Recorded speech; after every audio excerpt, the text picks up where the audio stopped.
Hey, what is up guys? Welcome back to Generation Z Gadgets, and to start the week off, I thought we should do another episode of Should You Buy, which is a very extensive, very in-depth buyer's guide, basically telling the average consumer, should you buy this product? And today, for this episode of Should You Buy, we're going to be looking at just generally self-driving cars, the state of it in 2019. Should you buy a self-driving car in 2019? That's the big question of the day.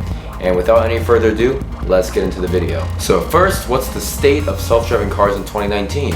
Well, first of all, 29 states so far in the US have permitted autonomous vehicles. In Europe, cities in Belgium, France, Italy, and the UK are going to allow operation of self-driving cars in the very near future. And then in Germany, the Netherlands, and Spain, they've already allowed testing. And one of the biggest leaders of this whole self-driving craze that's sweeping the world, and especially our nation, is Tesla. And Tesla does promise fully self-driving capabilities by the end of 2019, but it'll still require a human driver in case of emergencies. And the problem is that Tesla has to convince lawmakers that its technology can be used by the average driver.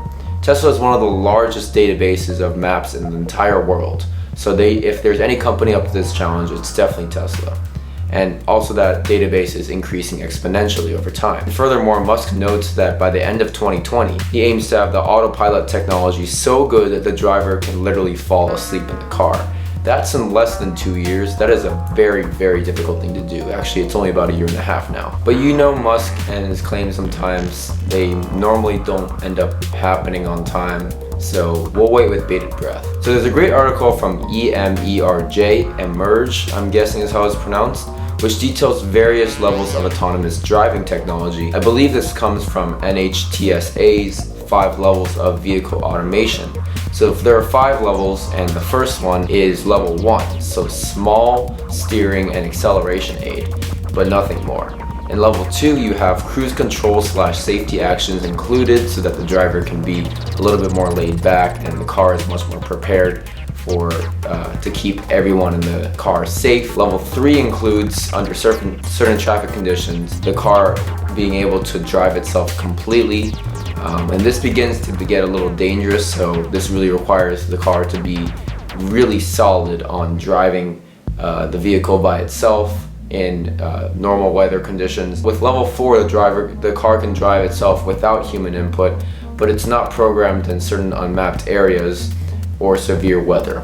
You could sleep in the car, but you might have to take over on rare occasions if you're in one of those unmapped territories or in really bad weather. And level 5 is fully autonomous driving, so no human driver needed. In fact, not even a steering wheel is needed. And that is the dream, obviously. So right now I'd say that we have shown that level 3 is possible to be commercialized, but most self-driving cars in 2019 still just include level 1 and level 2 features. So one thing that a lot of people are wondering is when we're gonna hit level 4 or 5.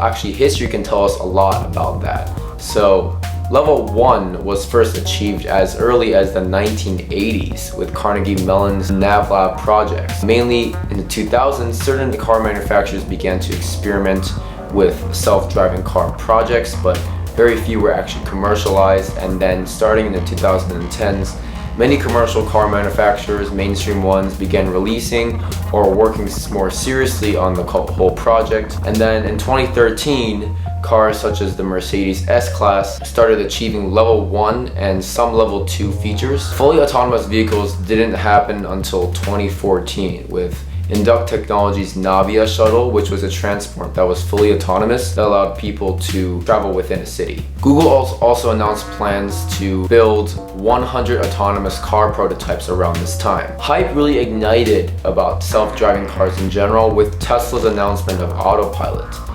in late 2014, and as of early 2015, Tesla has been constantly working and testing their technology on the road. In October of 2015, Tesla officially unveiled autopilot technology, which had level 1 capabilities and most level 2 capabilities. And in 2016, Tesla added a summon feature, which is the feature that allows you to press a button on your car keys and for the car to come to you from a parked location. And this change formally changed the Tesla vehicles to between a level 2 and a level 3. So since then, we've been hanging in that space between level 2 and level 3, with more and more vehicles coming into this territory as well.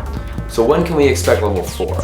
I would say in the early to mid 2020s, just based on how steadily the work on self-driving cars has improved over time. As level 2/3 territory gets more populated, people will start pushing more into the level 4 zone. Level 5 is a far ways off, and I don't see that happening till the 2030s, but probably before 2040 hits.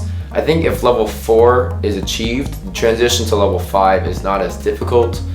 Plus, because most of the laws and regulations will have passed if level 4 becomes a reality, a true reality for cars, since level 4 includes pretty much fully autonomous driving and rare conditions where the human driver has to take over. Plus, the rate of autonomous vehicle production is ramping up exponentially at this point. According to today's projections, we're going to be achieving some of that really exciting stuff in the 2020s and 2030s. So the question is it worth it in 2019? Well, clearly from the timeline I just showed you, fully self-driving capabilities is a far ways off, and this is essentially what everyone means when they say self-driving car. They mean they want to have a car that actually can drive them without any human input. Unfortunately, that technology is not quite here yet.